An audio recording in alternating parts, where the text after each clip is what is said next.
Minister, how can you expect a family that makes $55,000 be able to possibly cover $80,000 worth of therapy a year and have cutbacks on top of that? So just to talk about the means testing, it will be very gradual. Those making $55,000 will receive about 99% of the funding. The funding is from 0 to 18, up to $140,000 per child. But we had to make a difficult decision. It was either have a system in place that 1 in 4 children were receiving service, where 3 out of 4 were being denied, or extend support to everyone, which is what we've done.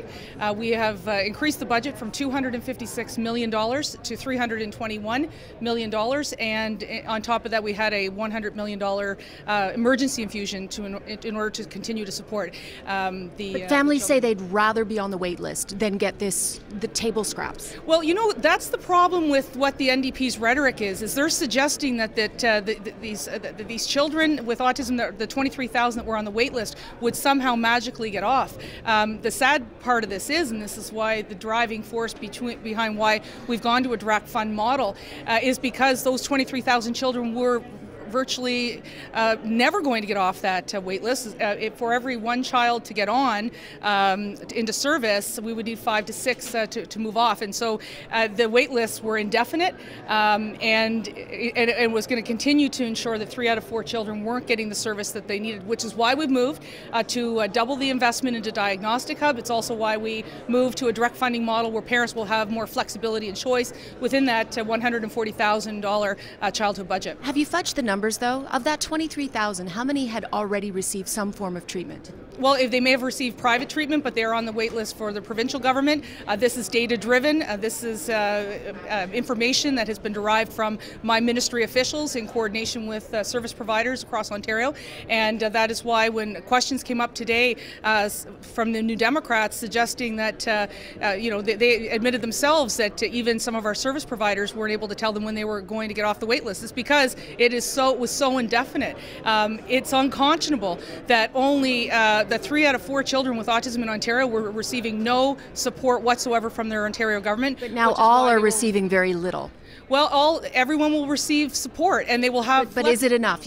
Please acknowledge at least it's not enough support for families. We've increased our budget spend from $256 million to $321 million. We have doubled our investment into diagnostic hubs. We're going to clear the wait list in 18 months. We're going to focus on early intervention, where there's going to be a lot more money available to families, and we're going to allow them to have choice in that system. Are you reshuffling the chairs on the Titanic? I don't think it's fair that 3 out of 4 children in Ontario were denied service from their Ontario government. Minister, parents and ONTABAs. Just 1 second, I'll go. Parents and ONTABA are saying that clearing the wait list is just going to create a secondary wait list, as thousands who are on the wait list then are suddenly all looking for treatment at the same time. Do you see that happening?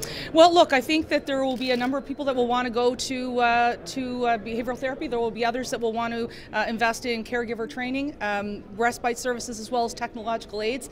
We heard that come up in question period yesterday, where the iPad was the tool that supported the family. I've had the opportunity to meet with families across Ontario. They have asked for direct funding, and that's what we're going to provide, and they will be able to work with our service navigator to ensure that the needs of their families are best met.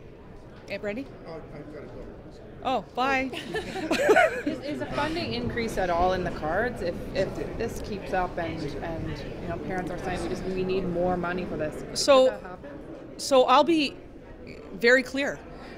This is the program. This is what's going to be implemented. I will be the minister responsible for implementing it. The New Democrats want to provide false hope to families and say that there is, that this plan is going to change. It's not. We have increased the budget spend in this ministry for autism from $256 million to $321 million. We had an emergency $100 million to sustain the system that was bankrupt, that I inherited in June, in order to ensure that 25% of the kids with autism were going to continue with their service. We are now expanding that, and we are proud to make sure that there are going to be all the children in Ontario that have autism will be supported. So how much would it cost to get every child the funding that they need? Well, I mean, that's a good question. Based on children and the wait list, I don't have those numbers at this point in time.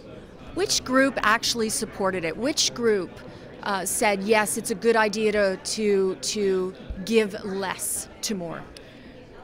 Well, so I would say there's 23,000 children in Ontario that I have to make sure get some level of support. But ONTABA, the Autism Coalition, which group supported this? Which group of experts said this is a better way to do Well, this? we did the announcement at Holland Bloorview. They provided us with an endorsement. But for diagnostic, I mean, it's easy to say yes, it's good to have more diagnostics. That's what they approved. Who said it's a great idea to give more children far less? Aaron Oakes and CHIO and Holland Bloorview all endorsed this plan. And The diagnostic part. Last question, everyone. You know what? This is the plan moving forward. If anybody in Ontario thinks it's fair that 23,000 children were denied support from their Ontario government, I'd like to meet them. But is there one parent that approves of this? Is there one parent?